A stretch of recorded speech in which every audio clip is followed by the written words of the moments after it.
Hare Krishna guru please accept my humble obeisances. Glory Srila Prabhupada. सभी भक्तों को मेरा सादर दंड प्रणाम है।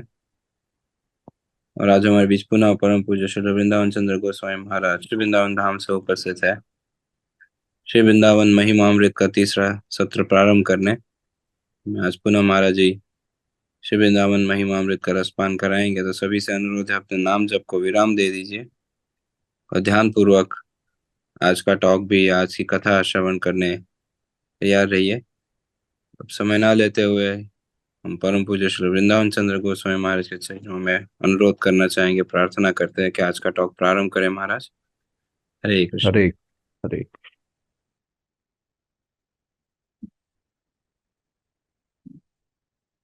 ओम अज्ञानतिमिरान्धस्य ज्ञानाञ्जनशलाकया चक्षुरुन्मीलितं येन तस्मै श्रीगुरवे नमः।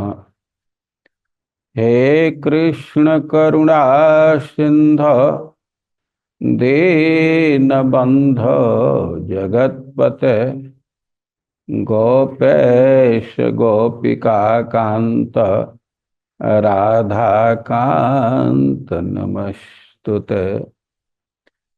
जयतां सुरतोर्पंगोर मम मंदमतिर्गति मत सर्वस्वपदां भोज राधा मदन मोहनौ। तप्त कांचन गौरांगे राधे वृंदावनेश्वरी वृषभानुसुते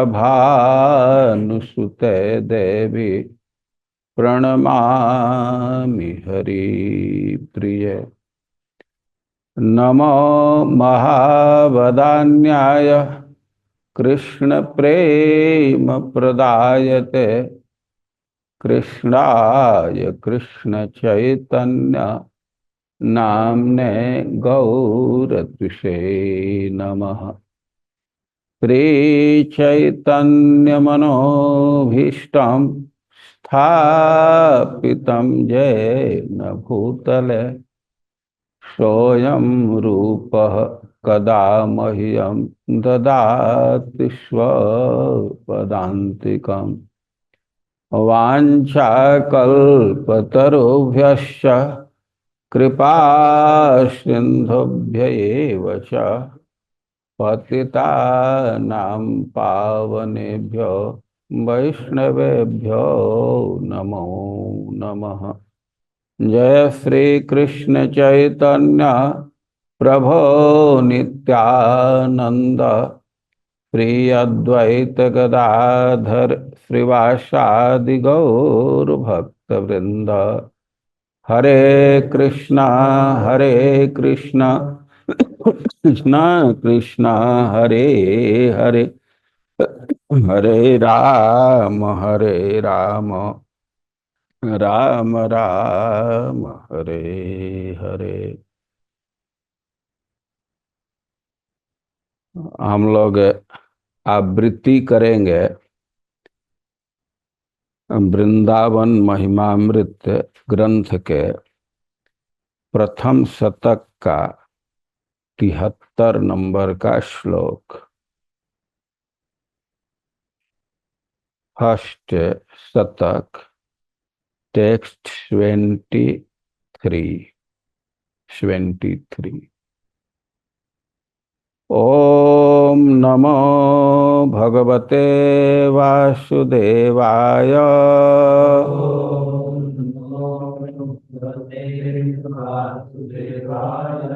ओम नमो भगवते वासुदेवाय।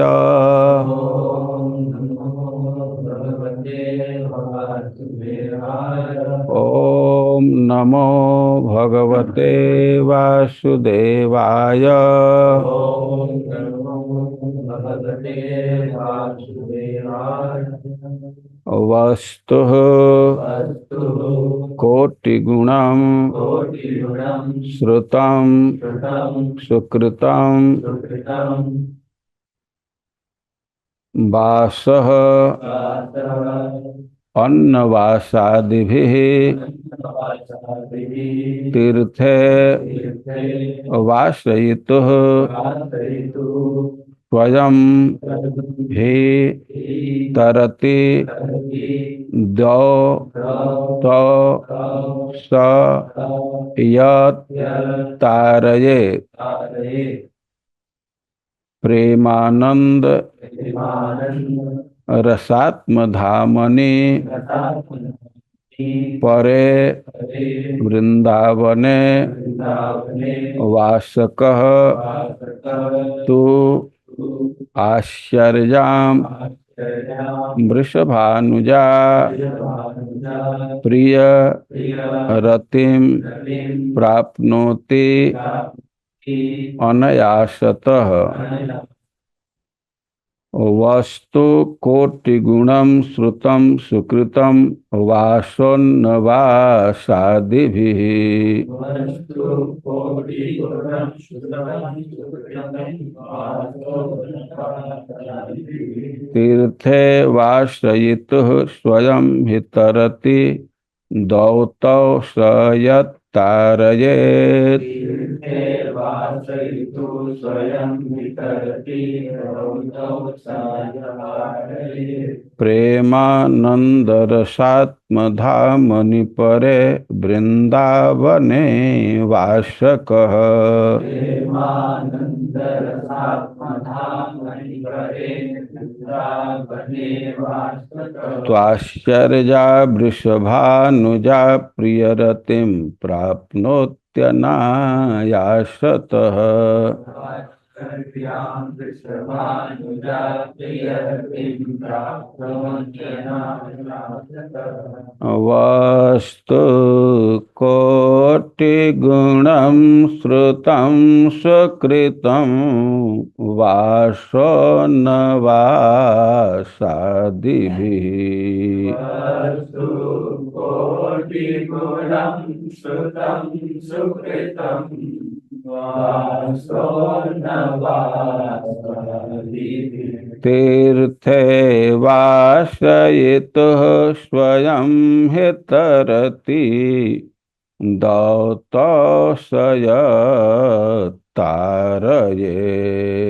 तीर्थे वासयितुः स्वयं हि तरति दौतौ स यत्तारयेत्। प्रेमानन्दरसात्मधामनि परे वृंदावने वासकः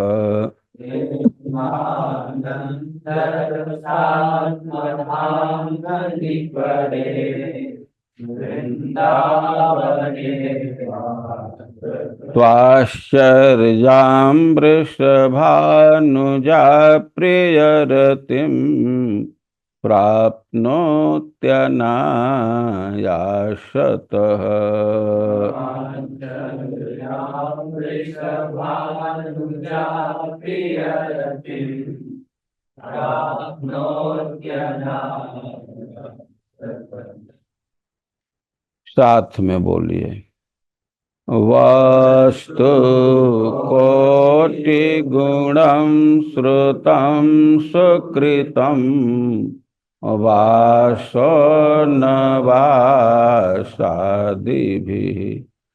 तीर्थे वासयितुः स्वयं हि तरति दौतौ स यत्तारयेत्। प्रेमानन्दरसात्मधामनि परे वृंदावने वासकः त्वाश्चर्यां वृषभानुजा प्रियरतिम् प्राप्नोत्यनायासतः।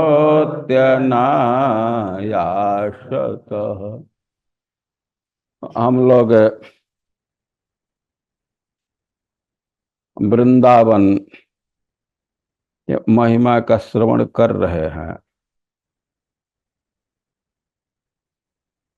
ग्रंथकार वृंदावन की महिमा का वर्णन कर रहे हैं और उनकी अपेक्षा यही है सब लोग वृंदावन का वास करें। संसार के लोग बंधन में पड़े हुए हैं और जो पारिवारिक बंधन है, सामाजिक बंधन है या शारीरिक भावना का बंधन है, और उसको महत्व देते हैं, उसको त्यागने का सलाह दे रहे हैं और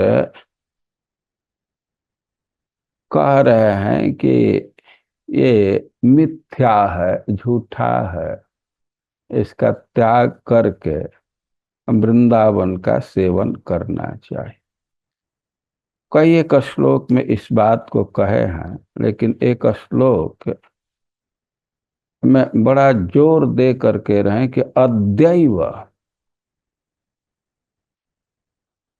अद्यैव मूर्ख चल सर्वमिदं विहाय वृंदावनाय सकलार्थ सुरद्रुमाय प्रेराधिका सुरतनाथ विशुद्ध भाव सत्राय मैव कुरु कृत्य समाप्त्यपेक्षा। कई एक लोगों के मन में वृंदावन के प्रति बहुत आदर का भाव है, लेकिन इसके साथ ही वे अपने दायित्व को, जो सांसारिक दायित्व है, उसको महत्व देते हैं। यह दायित्व पूरा करके, यह कार्य पूरा करके तो वृंदावन ही चलना है। ये स्पष्ट शब्दों में कह रहे हैं कि अरे मूर्ख, अद्यैव चल, अभी तुरंत चलो।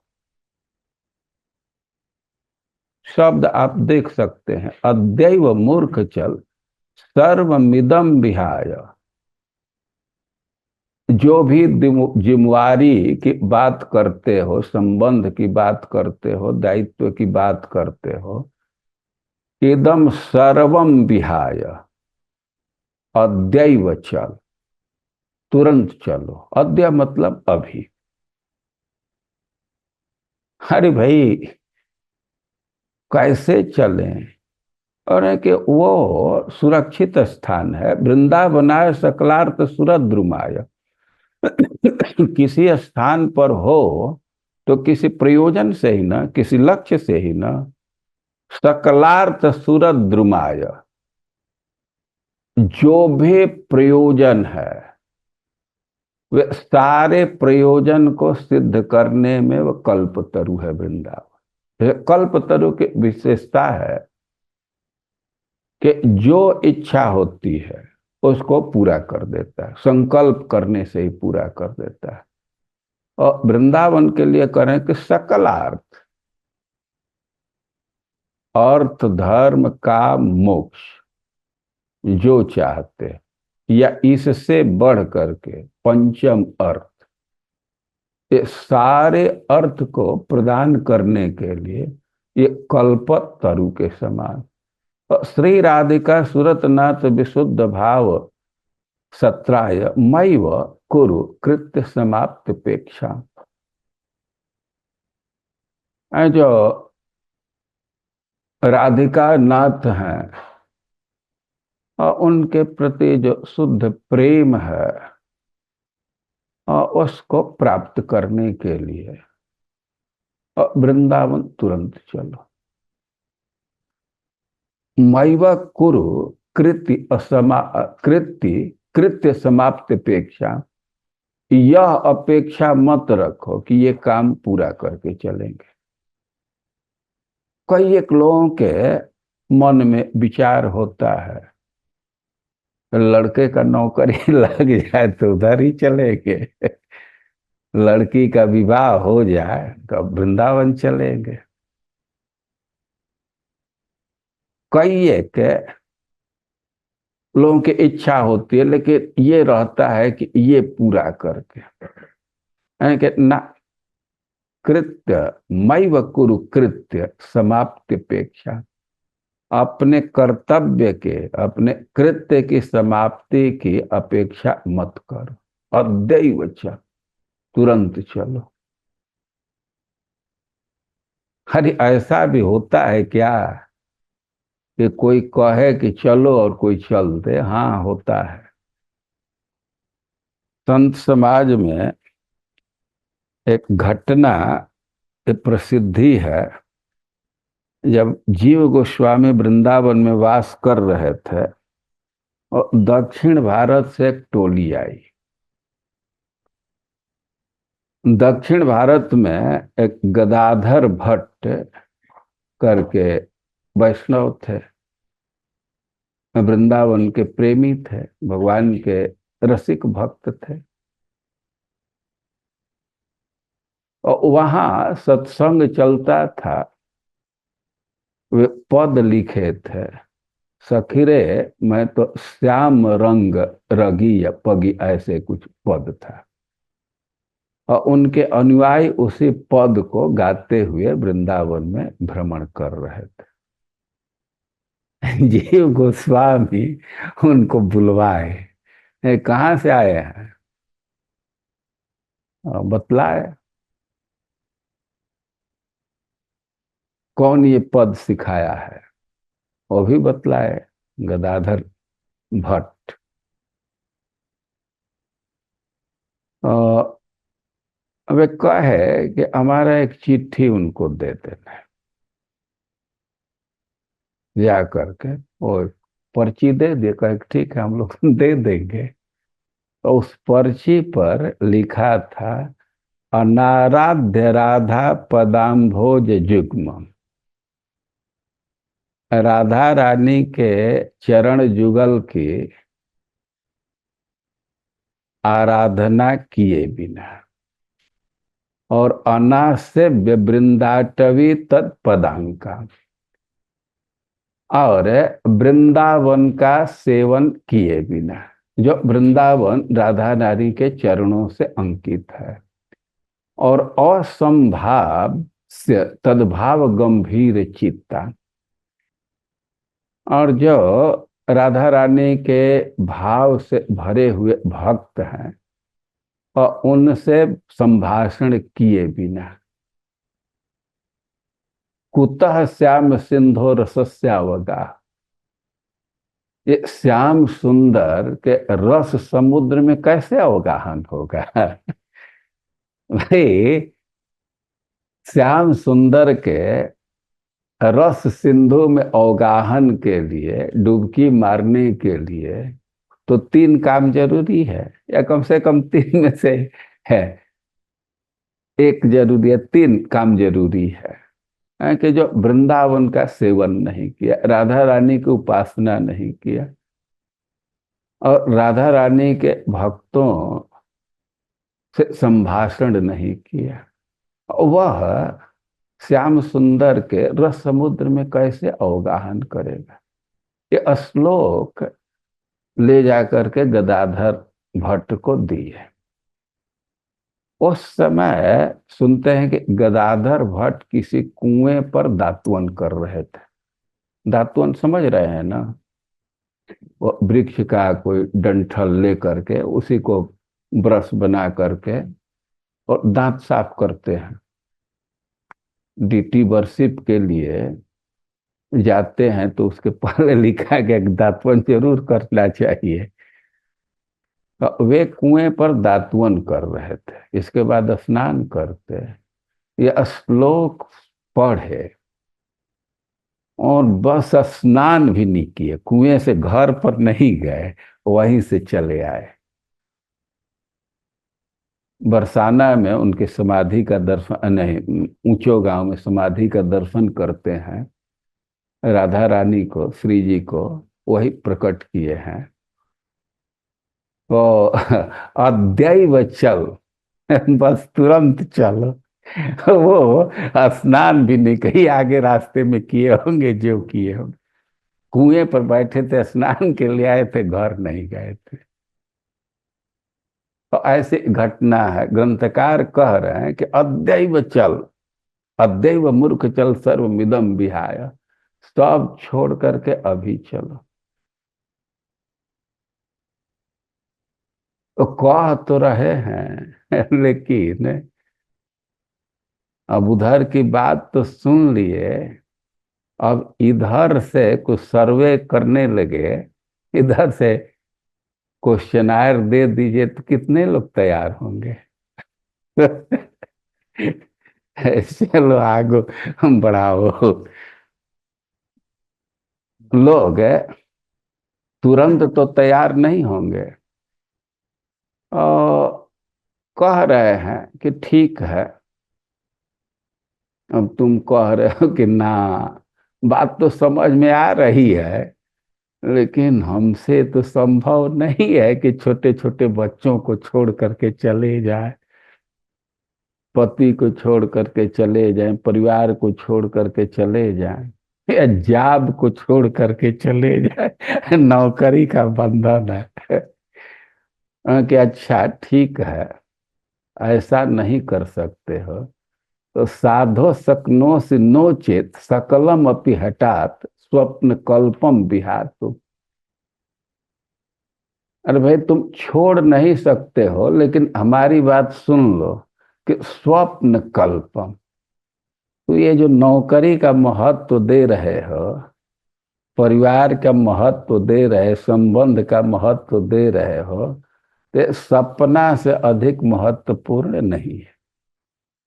स्वप्न कल्पम, ये दुनिया के जो भी संबंध है और ठीक सपने जैसा है। तो सपना का कोई महत्व है? सपना में किसी से कितना हो घनिष्ठ संबंध हो जाए, कितना हो बड़ा पद पा जाए, कितना हो धन पा जाए, उसका कोई महत्व है कि अब सब नहीं त्याग कर सकते हो, यद्यपि है स्वप्न कल्पना, इसका कोई महत्व तो नहीं है, लेकिन अब तुम्हारी स्थिति है, अब नहीं हठात सहसा इसका त्याग नहीं करते हो, तब एक काम करो, तरही तुम ध्याय वृंदावनम अनिशम अथोपास्य वृंदावने सौ तन्नामानि एवं नित्यम जप सततम अतो तत्कथा संस्मृतस्व। है कि सब त्याग करके वृंदावन नहीं जा सकते हो, तो अपने मौन में कम से कम वृंदावन को बसाओ, सतत वृंदावन को बसाओ। और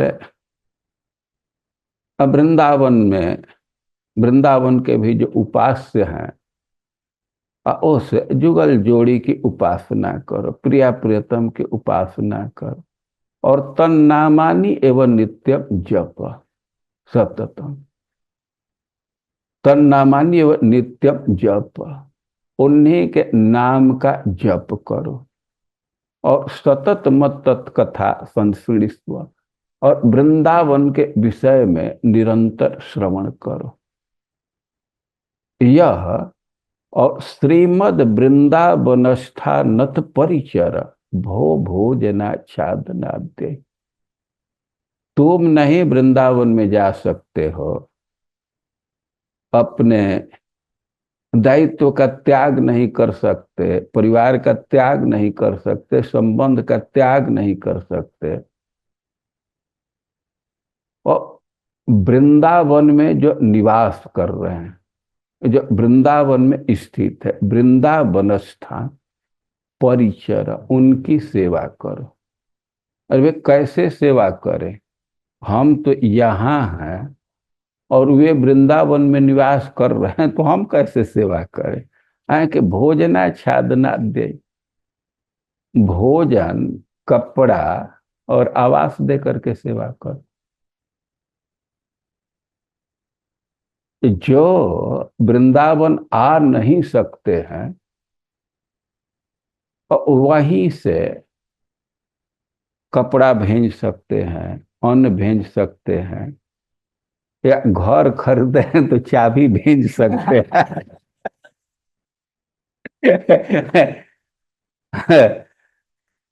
अब ऐसा तो नहीं है कि एक व्यक्ति नहीं आ रहा है तो कोई आ ही नहीं रहा है, कुछ लोग आ रहे हैं ना, तो उनके माध्यम से।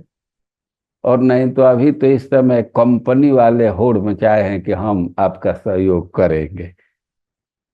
क्या बार कोटिंग कहते हैं, पेटीएम, क्या क्या सिस्टम है ना, उसमें कोई कठिनाई नहीं है। अच्छा तो यह होगा कि तू ही चल, और नहीं चल सकते हो, नहीं छोड़ सकते हो, तो जो वहां रह रहे हैं, हाँ, उनके भोजन, कपड़ा, आवास में सहयोग करो। अभी इससे भी कुछ लाभ होगा क्या? तब सिद्धांत दे रहे हैं, इस श्लोक का हम लोग आवृत्ति किए कि वस्तु कोटि गुणम श्रुतम सुकृतम अवासोन्न वासादि भी तीर्थे वासितु स्वयं ही तरति दौतौ स यत्तारयति। कह रहे हैं कि ऐसा शास्त्रों में लिखा है, ऐसा सुना जाता है कि जो तीर्थ में निवास करता है उससे करोड़ों गुना अधिक पुण्य प्राप्त होता है जो तीर्थ में निवास कराता है। एक व्यक्ति तीर्थ में निवास कर रहा है और दूसरा व्यक्ति तीर्थ में निवास करा रहा है। कैसे निवास करा रहा है? तो अन्नवास आदि भी, कपड़ा दे करके, भोजन दे करके।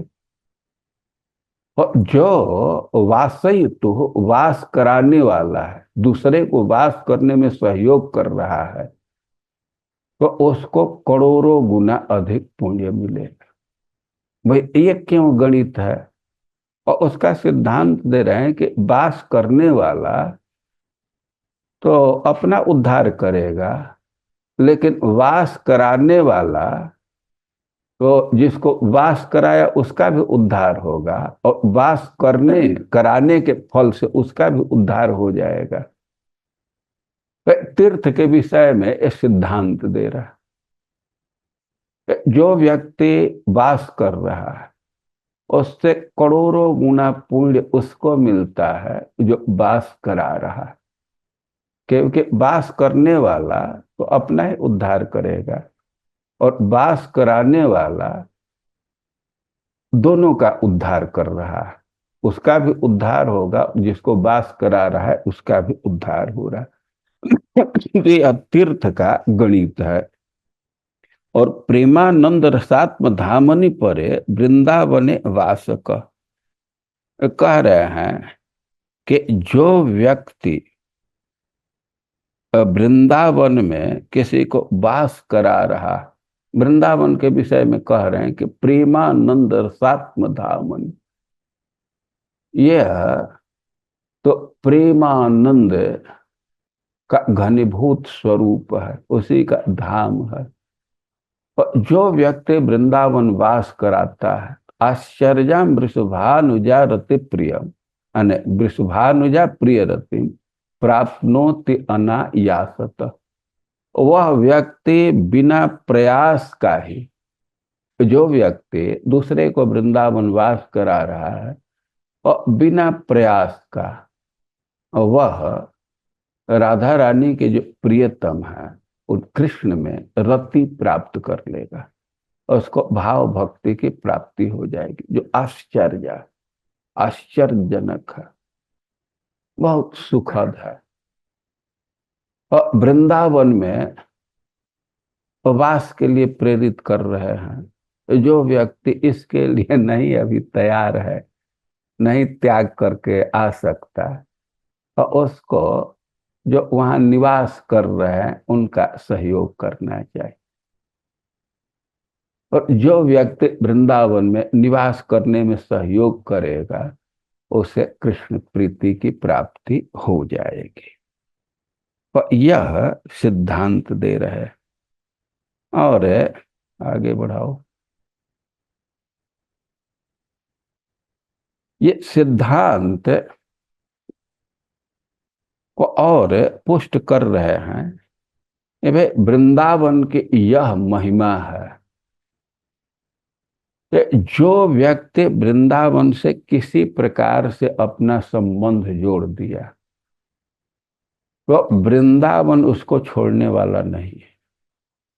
डोरा जुड़ गया तो वृंदावन उसको खींच ही लेगा।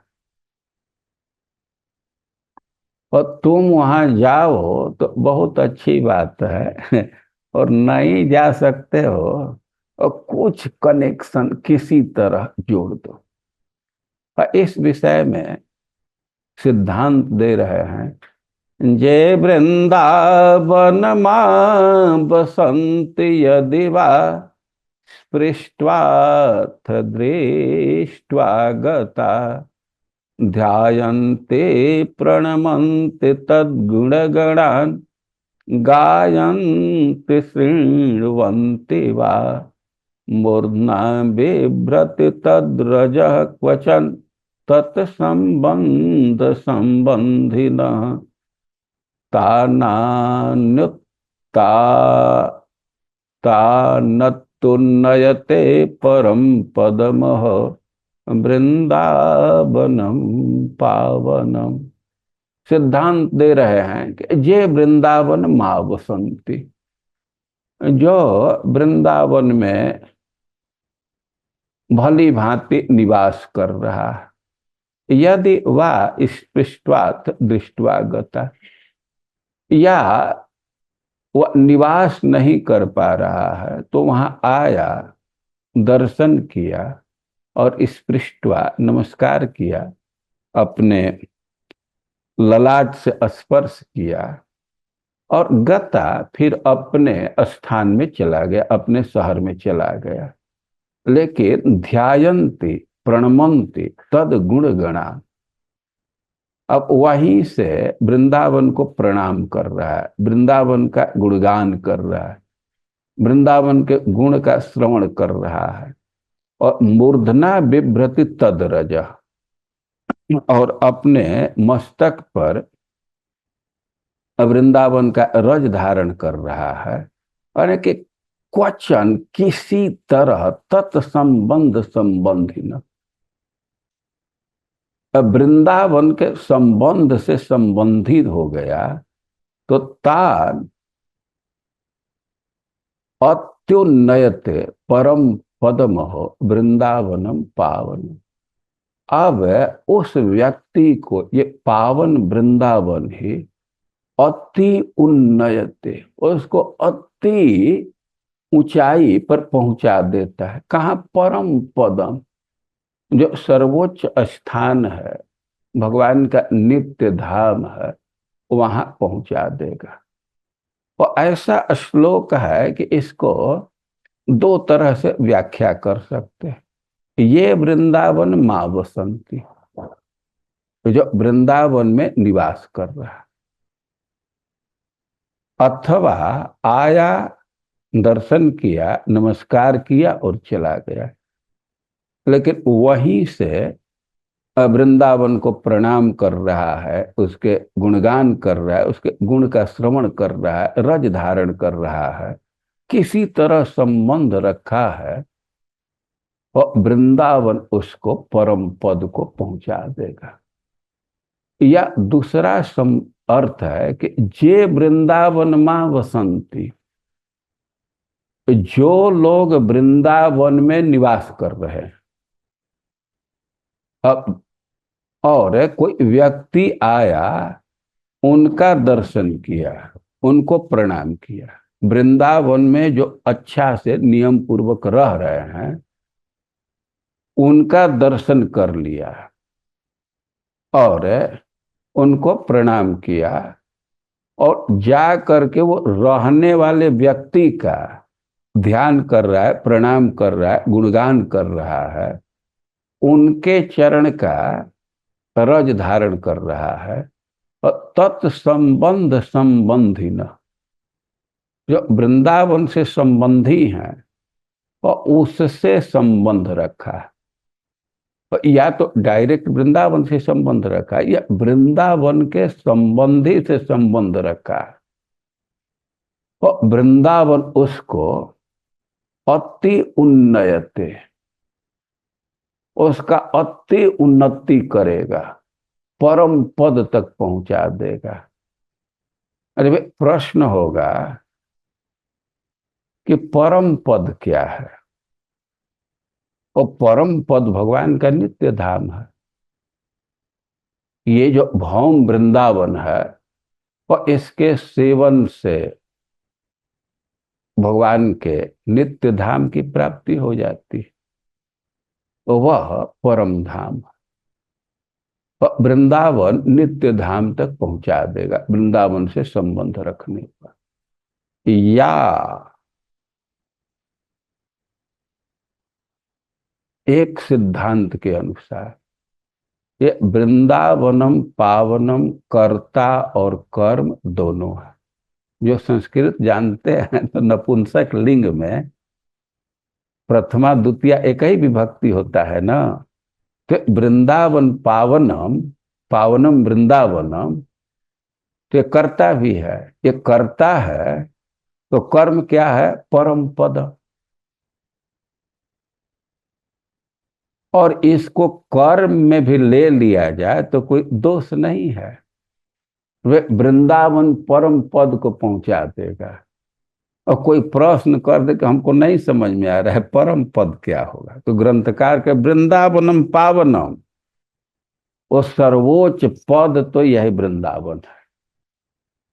आप लोग सुनते हैं ये जो वैष्णव हैं तो सायुज्य मुक्ति तो स्वीकार ही नहीं करते, और सेवा हटा दिया जाए तो और 4 प्रकार के मुक्ति को भी नहीं स्वीकार करते। और कोई कोई ऐसे महानुभाव हैं जो वृंदावन से बाहर जाना ही नहीं चाहते, और वृंदावन में रह रहे हैं और वृंदावन में ही रहना चाहते, यहां से कहीं नहीं जाना चाहते। और इसी बात का संकेत कर रहे हैं कि तान उन्नयते, उनका अति उन्नति करता है, परम पद पर पहुंचा देता है। अरे परम पद की व्याख्या कीजिए, समझे, वृंदावनम पावनम, सबसे बड़ा पद यही है, इससे बढ़ करके कहीं दूसरा स्थान नहीं। तो अब हम अपने को असमर्थ महसूस कर रहे हैं कि हम नहीं वृंदावन पहुंच सकते, बंधन में हैं, और वृंदावन से संबंध रखना चाहिए। वृंदावन खुद ही उसको पहुंचा देगा। और संबंध के विषय में ध्यान रखना चाहिए कि एक बार का भी संबंध वो काफी होता है। कह रहे हैं कि यह पुष्पम घ्रातवंत सकृद अपि, एक बार भी वृंदावन के किसी फूल का गंध ले लिया, या वृंदावन के हवा से स्पर्श हो गया, या वृंदावन का दर्शन कर लिया, वृंदावन में रहने वाले किसी आदमी का दर्शन कर लिया, और जिसका सब लोग सम्मान करते हैं, जिस वृंदावन का, अब इसका कृत्य है कि यदि वह व्यक्ति मगध में भी मरता है, मगध मरने के लिए सबसे खराब स्थान, मरने के लिए सबसे अच्छा स्थान काशी को माना गया है, और मगध कीकट क्षेत्र वो खराब है। ये कह रहे हैं कि एक बार सूंघ लिया, एक बार हवा से स्पर्श हो गया, तो भले ही वो कहीं मरे, लेकिन ये वृंदावन खींच करके यहाँ लाएगा। तो ये वृंदावन की महिमा है, किसी तरह संबंध रखना चाहिए। लेकिन एक ग्रुप तो बड़ा उत्साह में हो जाएगा कि तब तो हम यहीं से करेंगे। जीव गोस्वामी नहीं, रूप गोस्वामी स्पष्ट सिद्धांत दिए हैं कि श्रुता स्मृता कीर्तिता च वांछिता प्रेक्षिता गता स्पृष्टा श्रुता सेविता च मथुरा अभीष्टदा निर्णाम।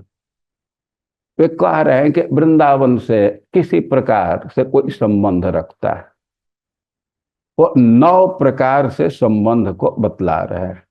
कोई व्यक्ति वृंदावन के विषय में श्रवण कर रहा है या वृंदावन के विषय में स्मरण कर रहा है, उसका कीर्तन कर रहा है, वृंदावन जाने की इच्छा कर रहा है, और वृंदावन को दूर से ही देख रहा है, या वृंदावन पहुंच गया, अब वृंदावन को नमस्कार किया, वृंदावन में ही कुटिया बना लिया, घर की व्यवस्था कर लिया, या वृंदावन का सेवन कर रहा है। ये 9 गेट है।